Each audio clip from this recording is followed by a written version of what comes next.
Please forgive me, Taurus. I don't have no background music, so my intrusive thoughts may get a little carried away. So if you see me run off on any tangent, just ignore that part, okay? Okay. Today's message is about a promise. This I promise you. Alright, I'm hearing it sync. This I promise you. Someone has made some type of promise not to allow some type of temptation in the world to distract them from whatever they're committed to. This could be a relationship. This may be for a relationship. Even if it ain't a relationship, y'all go together real bad. Let me go ahead and put that out there. In case you didn't know it, you are in a relationship with somebody. I don't care if you think you are or not, if that person is manifested. There is strong conviction here. All right? Someone be damned if you think you out here single. Okay? If you think you single, you ain't. If you think you're lonely now, wait until tonight. Alright, something about your sleep schedule could be really off. I don't know about y'all, but I sleep like a damn baby. But your sleep schedule could be really off during this time. I'm also hearing your left hand be itching for whoever that's for. Confirmation. I feel like we're just getting a lot of confirmations right now.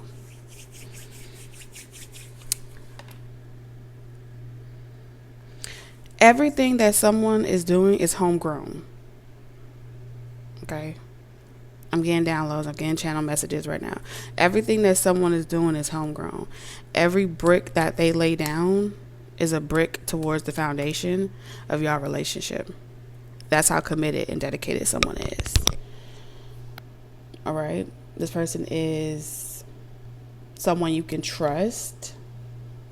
They're very emotionally intelligent. Hell, I could be describing you, Taurus. And everything that you're doing, every brick, every foundation that you lay down is a brick towards you being an intentional lover, an intentional partner. And in the process, there's going to be good days and there are going to be bad days. Every day is not going to feel like rainbows and lollipops. There may be a period of detachment. There may be a period of isolation. But ultimately, the overall goal and the intention behind what's being built and why you're showing up every single day to put your best foot forward and give 110% is to remain committed to your role, your responsibility in this connection.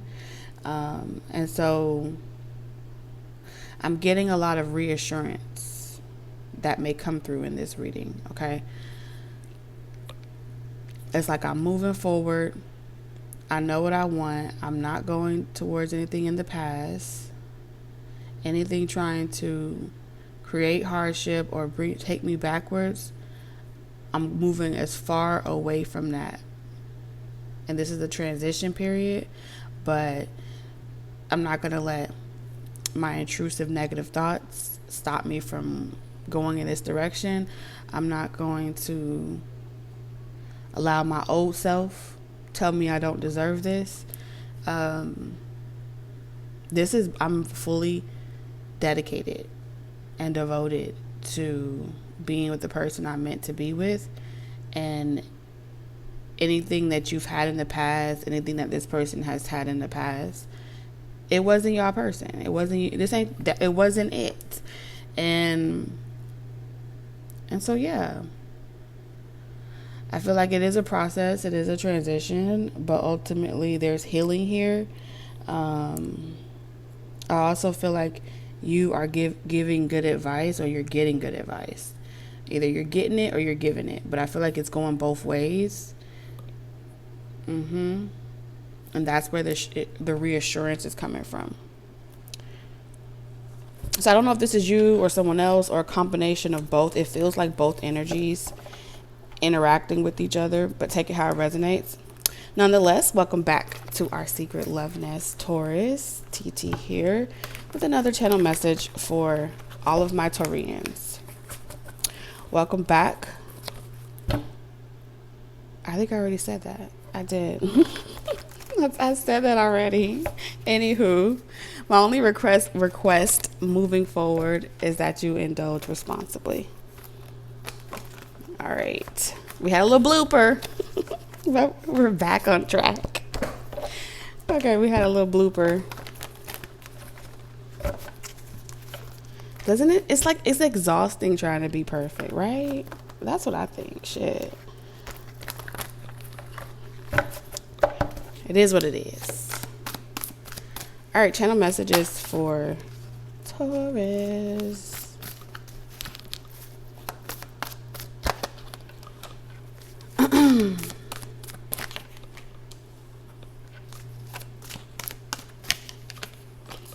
If this is love, do do do do. All right, so this is love. You are cultivating love at this time. You are in the process of cultivating, like I said, homegrown from within you. You're growing, you're evolving, you've learned from your past. You know who you are now. You're very intelligent. Are you ready for love? Yes, you are ready for love. You are ready for love.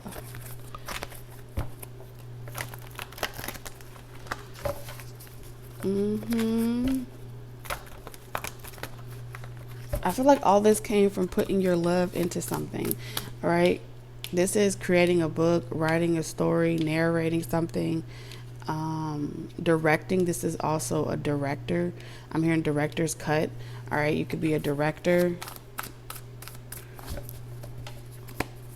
a storyteller of any kind, whether you write music, poetry, you do readings, whatever it is, you're cultivating, you're using your sacral energy to cultivate love into the world. And it's very healing.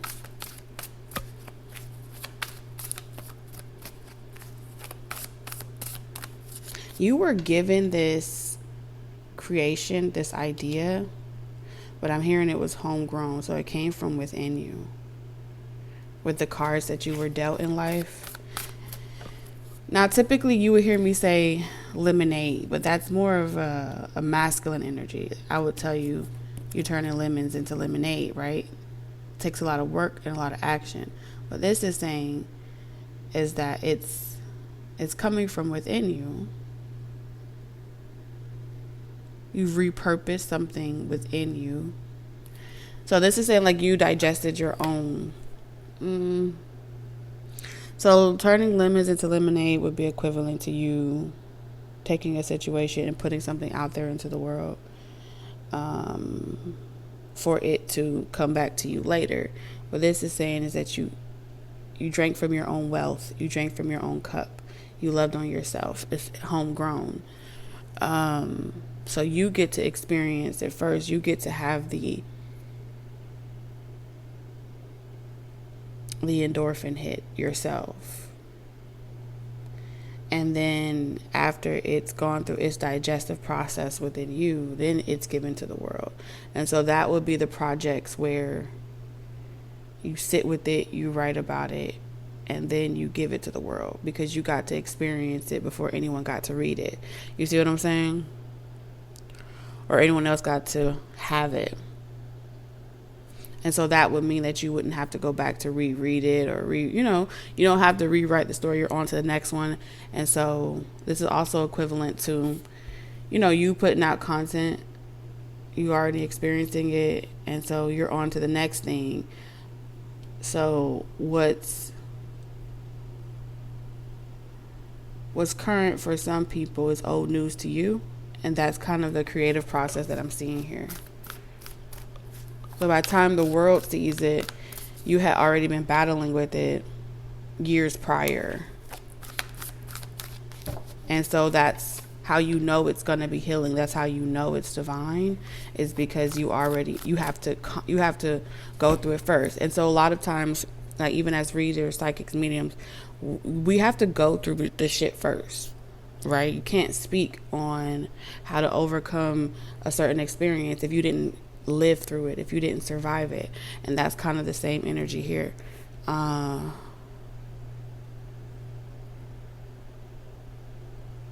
So anyone skipping that process, they aren't actually a divine feminine creator of any sort.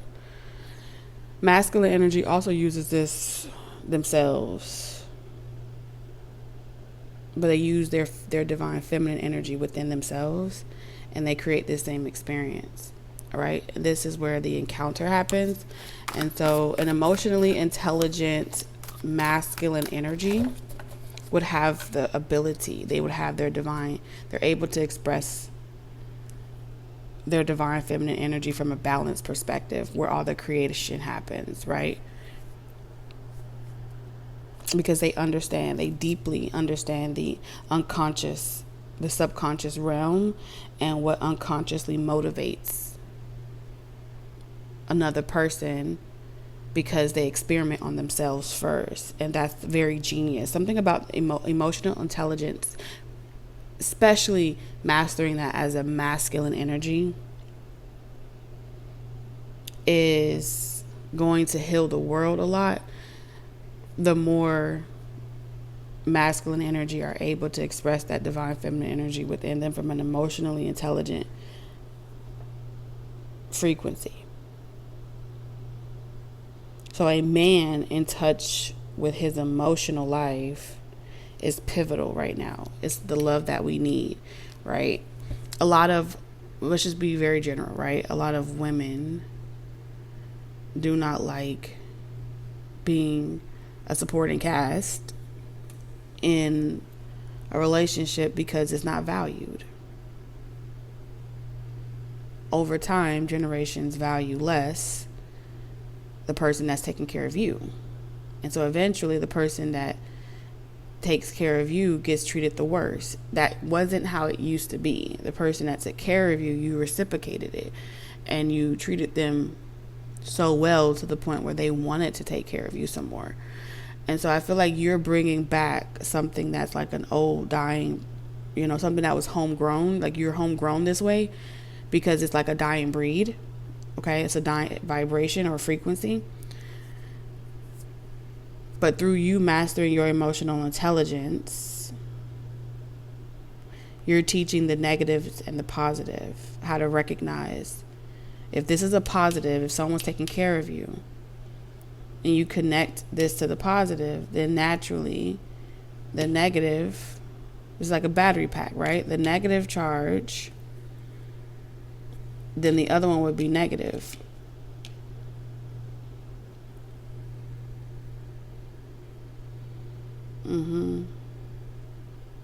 So something as simple as a battery pack, people may not even treat that well, right?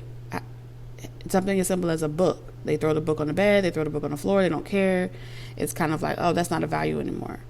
But you are bringing back something that wasn't valued, like writing letters, love notes, conversation, different things, using different forms of mediums to express that love and to the simplicity of it. I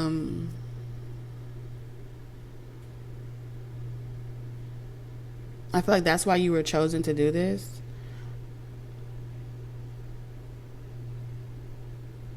Because since you were young, that's how you were.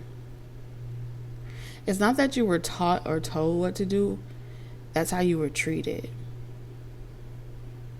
You were treated like your mind was genius, like you were special. And so in the world that has been trying to tell you that you're not special, and why do you think you're so special or privileged or entitled?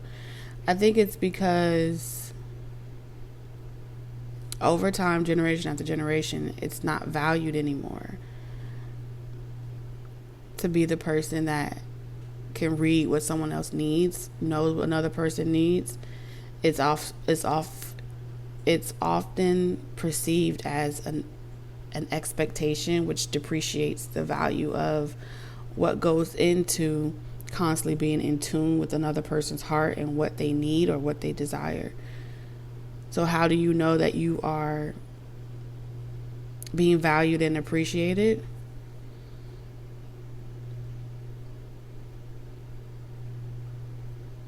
I feel like someone is committed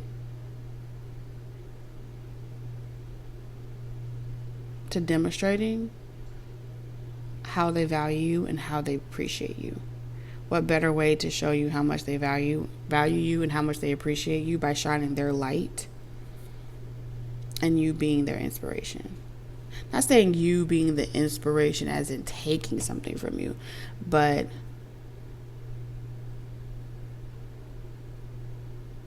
taking your advice, learning from you, right? A person has to want to learn from you. It's a good feeling, right? When, let's say, you're auntie or uncle and all the teenagers that no one can reach or no one can actually teach them nothing, but all of them are drawn to you and they want to tell you what's going on in their relationship and you're a great listener. It says a lot about you when all ages, young, middle-aged, grown-ups, they all flock to you like a beacon.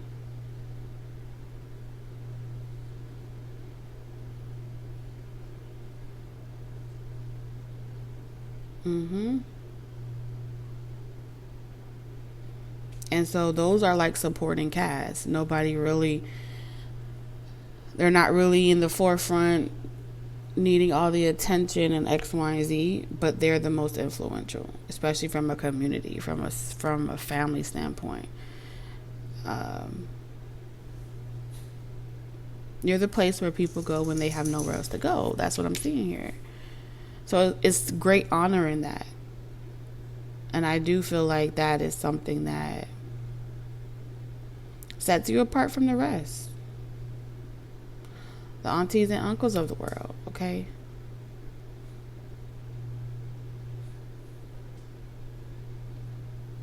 The ones that can see what the problem is, and speak to them in a language that they understand, where they're reachable. Something about being reachable. So I'm also seeing like community outreach.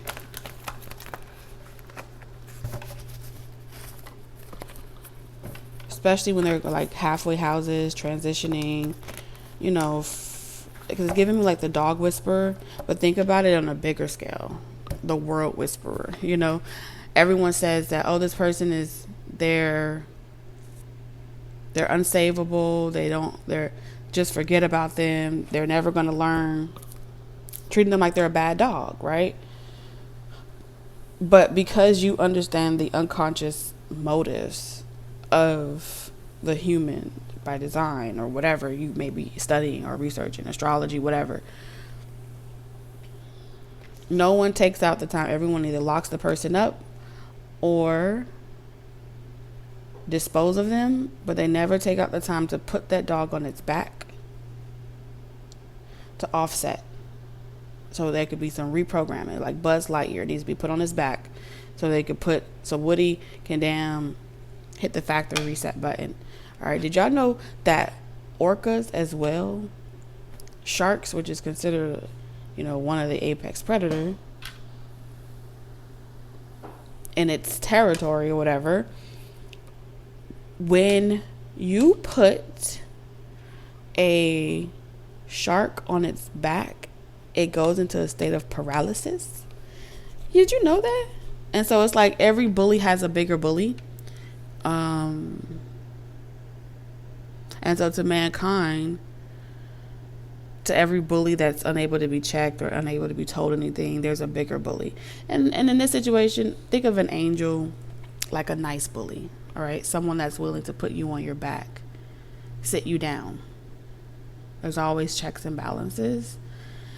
And hold still so you can shut up and fly straight. Something about shut up and flying straight so you can actually let yourself be loved and and you're getting a factory reset.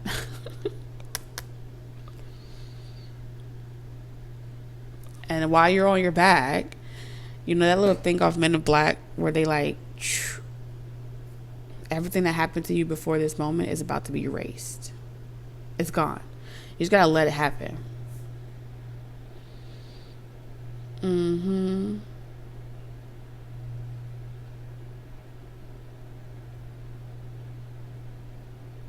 Interesting.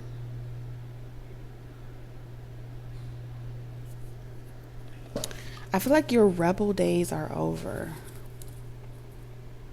Not your rebel days. Let me tell you what it is. Your conformist days are over. You conforming to a system, a belief system or something like that, that tells you that you have to remain in something that doesn't work and keep doing the same thing over and over again, and you just surrender to the fact that this is I'm doomed to be with this person, or I'm doomed to remain in this situation.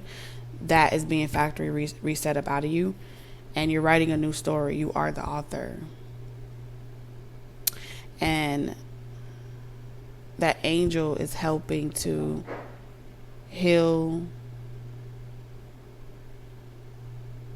To be light language. If you're doing like light language, I'm also seeing like Reiki, but I'm picking up on like light language. Something's activating inside of you. This ought to be interesting. I feel like the readings are about to get really interesting, especially if for those of you that are having these types of activations, because I just felt tingling on the crown of my head. Okay. So,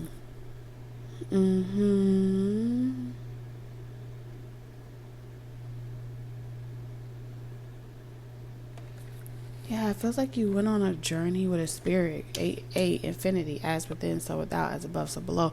So you went on a journey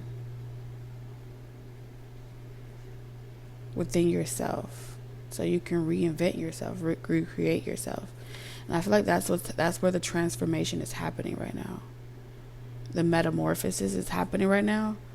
So before anything else can transform in a relationship or a connection, the metamorphosis is beginning on the inside. And it will put you in a cocoon-like state. And I feel like for you, this would be categorized as rebelling because it goes against your belief systems or your core values or principles that you grew up on. And because you're rewriting it yourself, you would be in rebellious energy. And so the angels are holding space for you as you factory reset yourself, because only you can lay yourself down. Only you can lay yourself down on the tombstone where you would be reborn.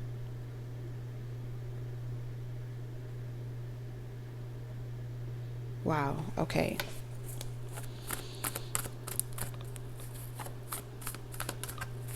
And so I do feel like there's a masculine energy here that's giving you space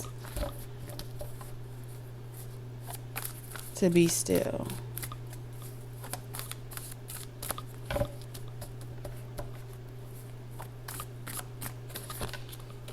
I'm hearing this. I don't think you're thrilled about it. I really don't think you're thrilled about it, to be honest with you. Because you don't really know what to expect, but you aren't fighting it. There's a difference. Just because you never tried something before doesn't mean you're not willing to try it. It's a big step for you, Taurus, to be willing to try something you ain't never did before. That's big. I don't care if you're male or female. It's very, very big of you. Especially with all this air energy. You got to have a lot of Libra, Gemini, or Aquarius in your chart. But ultimately, this is listening to the communication or the frequency of your heart. And you may not be thrilled to listen to your heart because your heart be doing its own thing. But to quiet your mind, you're being put on your back. So you can listen to your heart. And your heart is like music. Oh my goodness. I think somebody may have found a way to open your heart, Taurus. Okay, I feel like someone found a way to open that heart of yours through the frequency. Mm-hmm.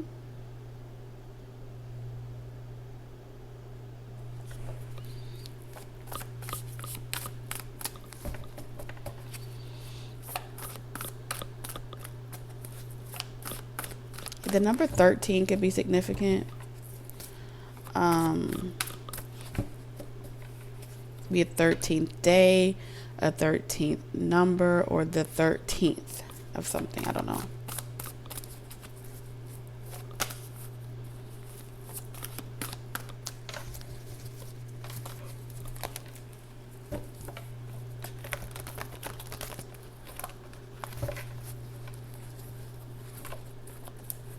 Mm-hmm.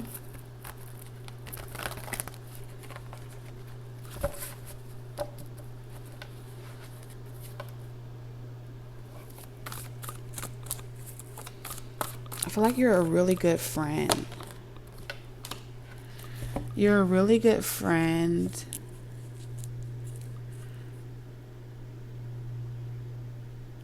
I'm seeing a development here. Awakening. Thinking about it. And then feeling it. So because it's your heart, you won't be able to have certain confirmations. 1111. Because this is your heart frequency, you won't be able to lean on the physical manifestation of the heart, because relying on what you see with your physical eyes is easily deceivable. It's the lowest denomination. Your eyes, right? Which is why you have to go within in order to see it for what it really is. But when you rely off what you see with your two eyes,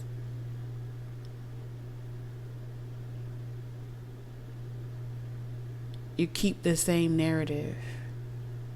So in order to change the story or rewrite your story, you have to stop looking on the outside with your physical eyes, and you have to pretty much gouge out your eyes and look inward. Now, of course, don't go out there gouging out your eyes. I'm talking about symbolically. You sacrifice the physical ones for the spiritual.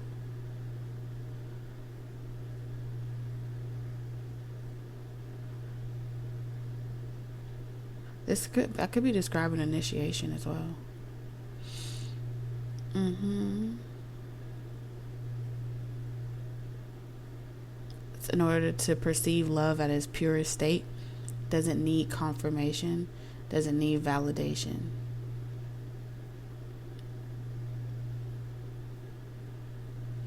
And so anything or anyone requiring the physical manifestation of it as proof that it's real is designed to make you doubt yourself. It's like a bug in communications. It's like a bug as a byproduct of the internet and communications that kind of takes on a symbiotic form and pushes its own agenda or narrative. But it's synthetic. It's not real. So you're going to have to close your eyes and listen to your heart. And what is your heart telling you? And your heart is saying that you don't need confirmation because you know. This is a knowing. I know it. Look at that. The heart chakra. King of Cups. I know it.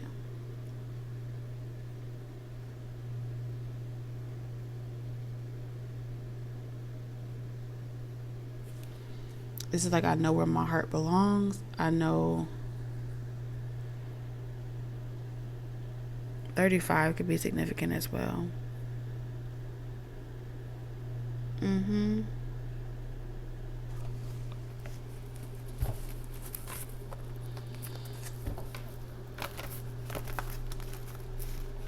I know when the eyelight blink, that could only mean one thing. Wondering when and over backwards for someone else. You don't need no one else. You don't need nobody else.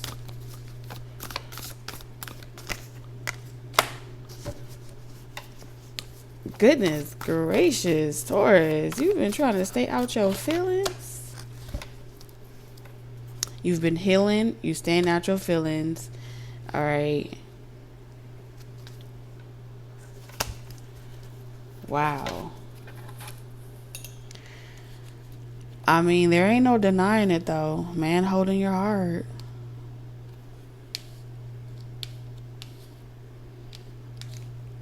There is no other way to say. You got like 3 hearts out here. Heart, heart, heart. So you had to heal from a broken heart, and it's no longer broken. So you did that work. Right now, you're just trying to determine if you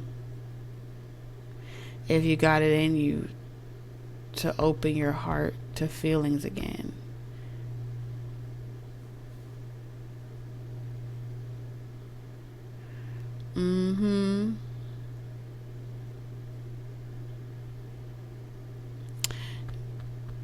Got the whole world in his hand. Yeah, someone has your heart in their hands, or vice versa. Take it how it resonates. You have someone's heart in your hands. It's like, you have my heart. You are my whole heart. You are someone's heart outside their chest. Okay? That's your channel message.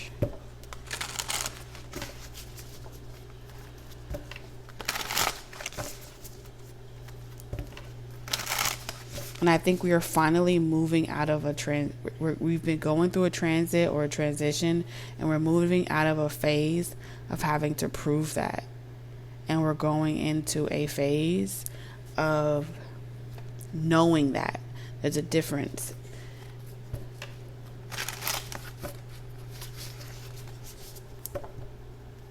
All right, patience is being restored here.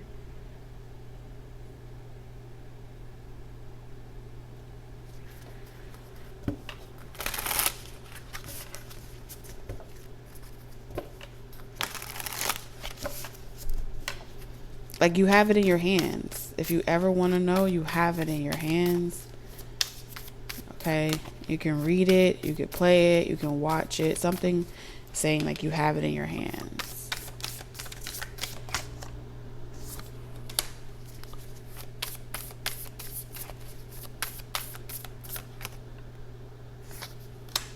It's interesting. We have the 5 of baskets and the 5 of coins.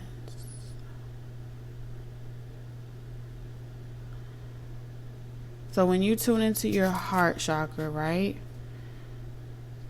you can't feel abandoned in that space. You won't feel abandoned in that space. Because your heart is going to tell you first before the physical manifestation of anything ever occurs.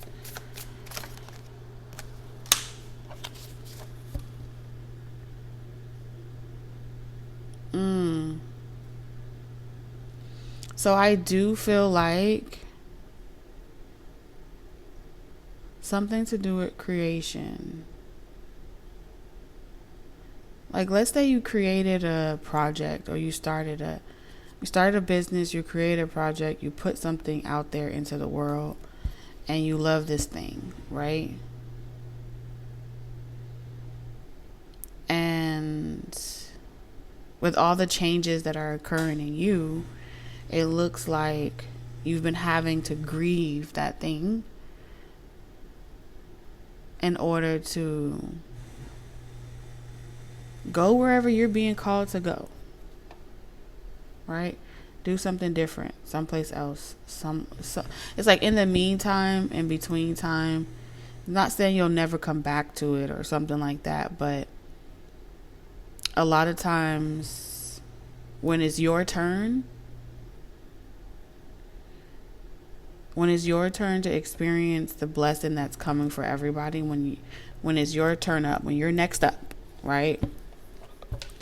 Opportunity comes,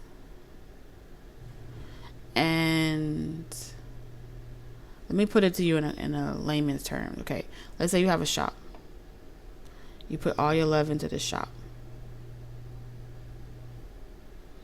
And for a long time, business is going per usual well. And then it comes a phase in your life where now you're getting married. Now you're having a relationship. Now you're maybe having a child. Whatever comes up for you that was always meant to come up for you, but you're so accustomed to doing everything yourself and handling all the business yourself that you don't want to go off and let yourself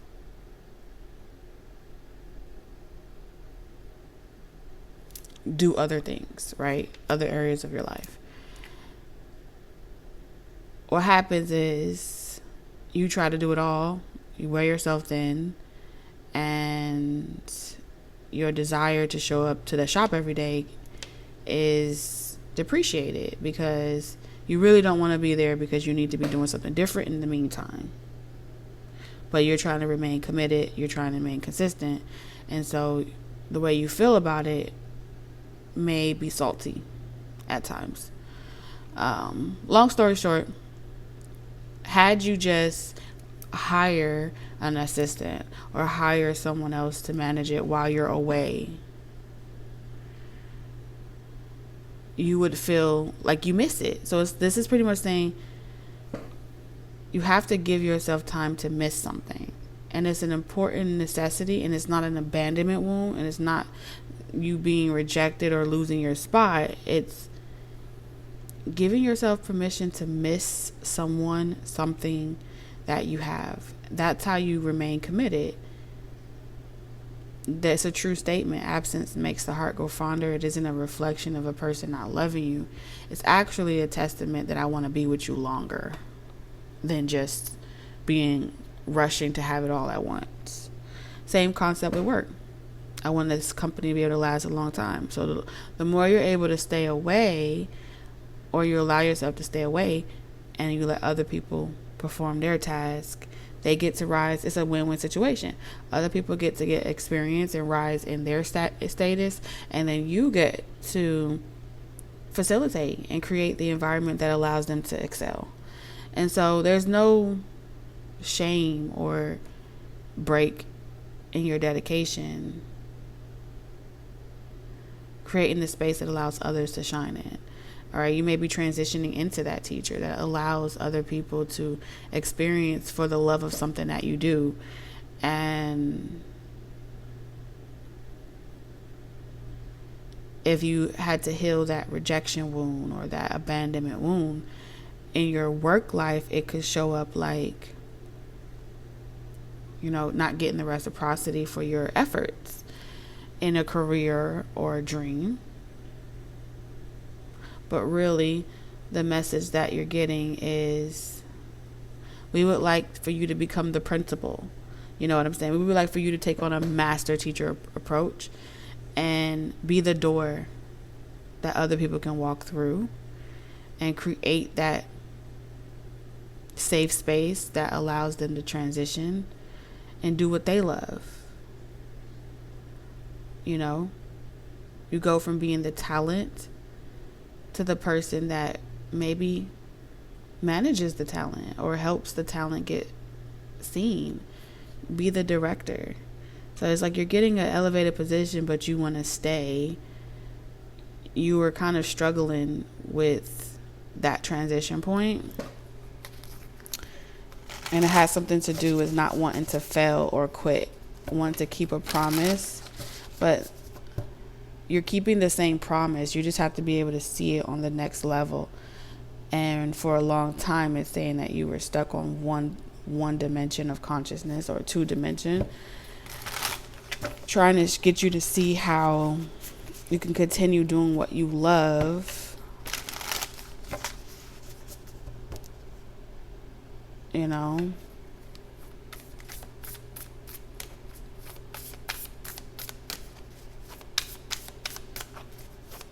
don't know, it's like a rhythm or a heartbeat here.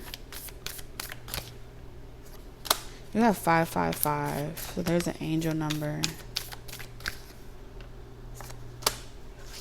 Whoa.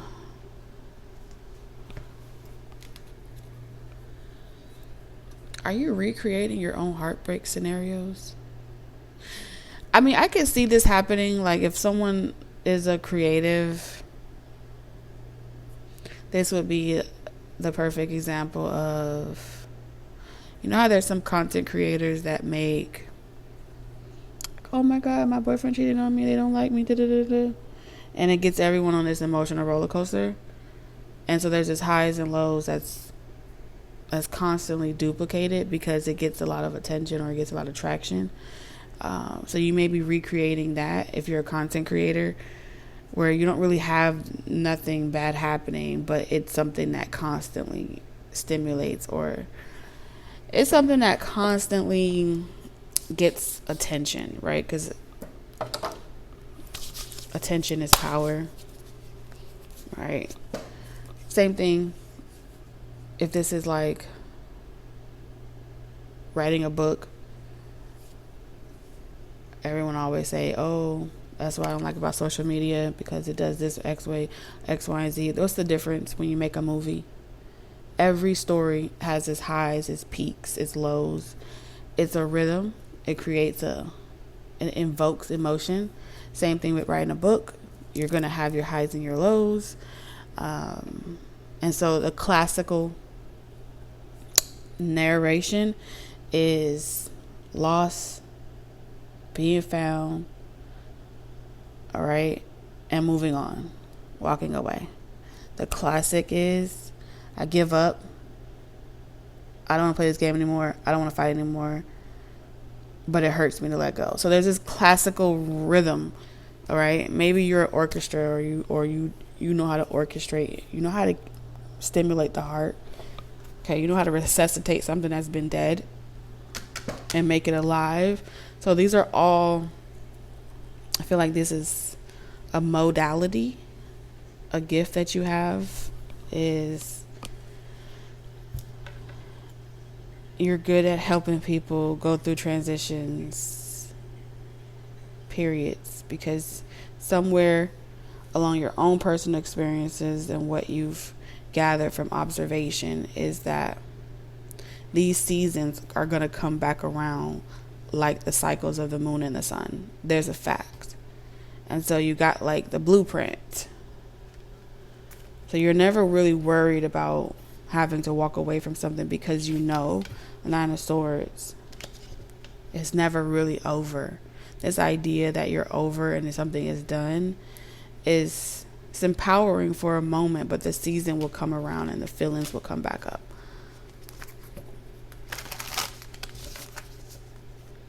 So maybe you had to go off, lick your wounds a little bit, and so you recommit. I want to clarify this Three of Swords, because we started with the Three of Swords in reverse and now it's back again.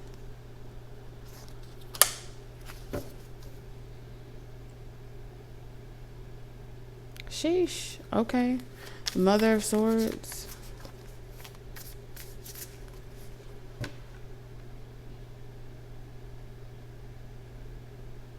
It's interesting because we have the Mother of Swords upright.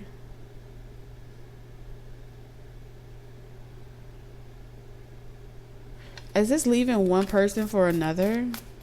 Like, in order to leave one person, someone is going to get hurt. There's no way around that. Yeah, in order to, and so there's going to be, there's always a third party person in the story.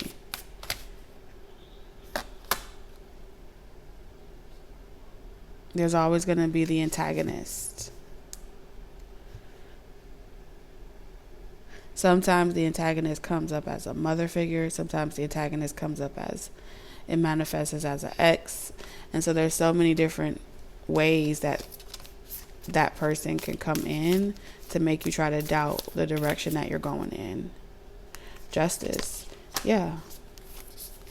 So when you see the manifestation of the antagonist show up in your life, that's a confirmation that you're so close to your true love. this, because you're getting closer to yourself. The closer you get to yourself, the closer you get to your true love.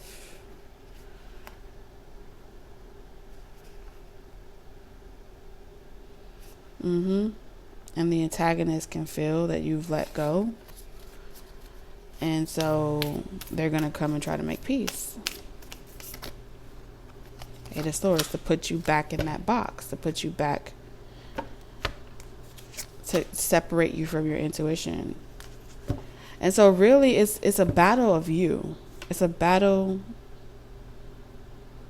of you and your confidence to be who you are out loud and shine your light.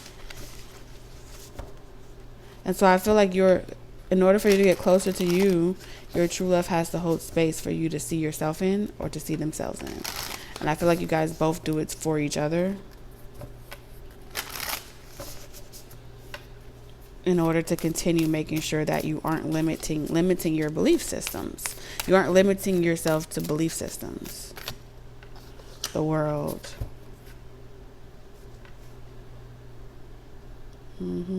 Especially when you're living out or existing outside of the belief system itself, but you have to go into the system, like going into the matrix, right? You have to constantly keep going into the matrix.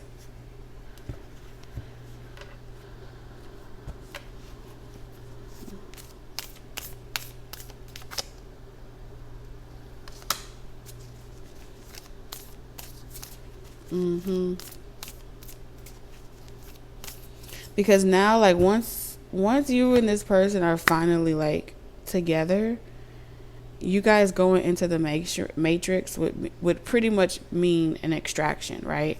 That would be you. It's an important thing to keep you and your true love away from each other, because if you guys go back into the system, those belief systems, the fact that someone encounters you, they have an awakening. Their rose-colored glasses shatter. So if it's potent with just you both individually doing it in the world on your own, imagine how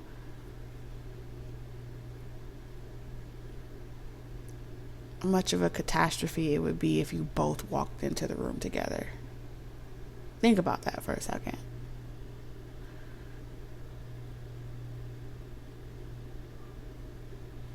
I can understand why it's big business to keep you two as far away from each other as possible.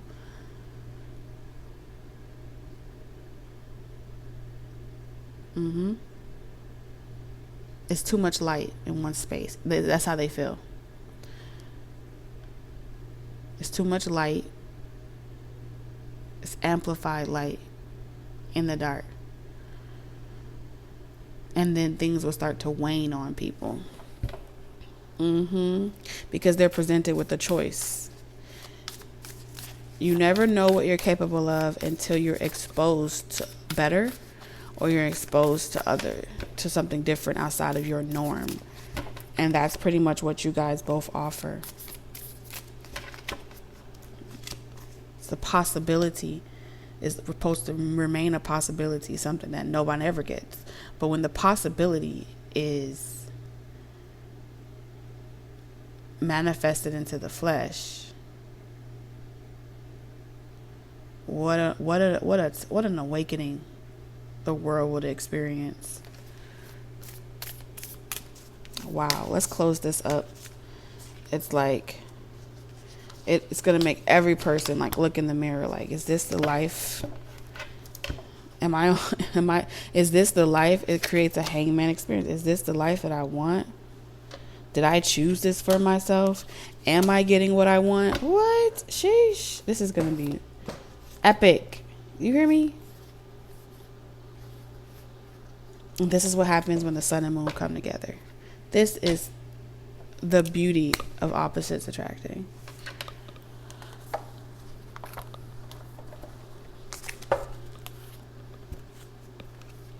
All right, closing message.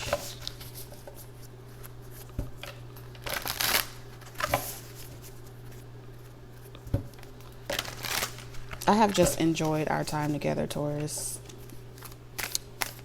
Love it.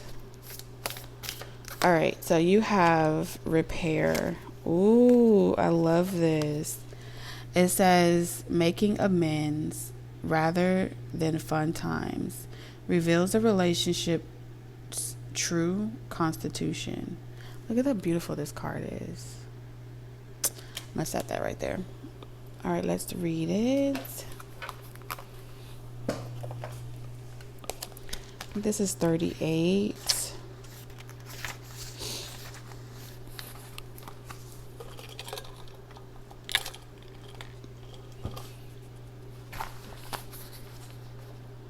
All right.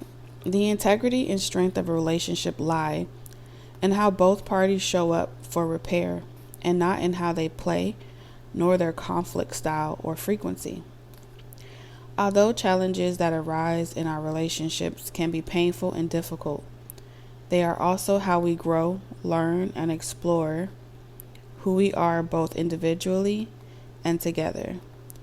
Repair is where we get real with those who we are in a reciprocally valued and respectful relationship. It is where we are seen as we are without the mask of composure and impression management. In a true relationship with another, we realize that it is okay to make mistakes, have flaws, and fail to live up to our best possible selves. When the relationship is genuine, we are sincerely doing our best, and our intentions are pure. All is repairable. Together, it is possible for all involved parties to heal from the wound, strengthen the bond, and advance. Mutual love, desire, integrity, and the willingness to do whatever the repair takes are the ingredients to this beautiful unfolding. However, it is also of equal importance to acknowledge that there are indeed some things that happen or are said and done in a relationship that irreversibly cross a line for one or all parties. When a person is self-loving, unwilling, or unable to come back from a line,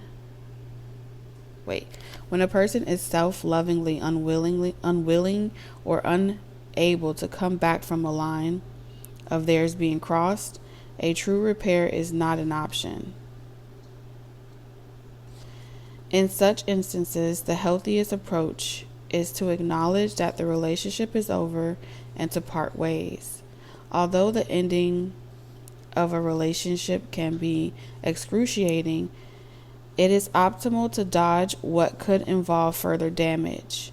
If one's line in the sand has been violated once, it suggests that the relationship is unsafe for this person and best released as a necessary lesson that has run its course.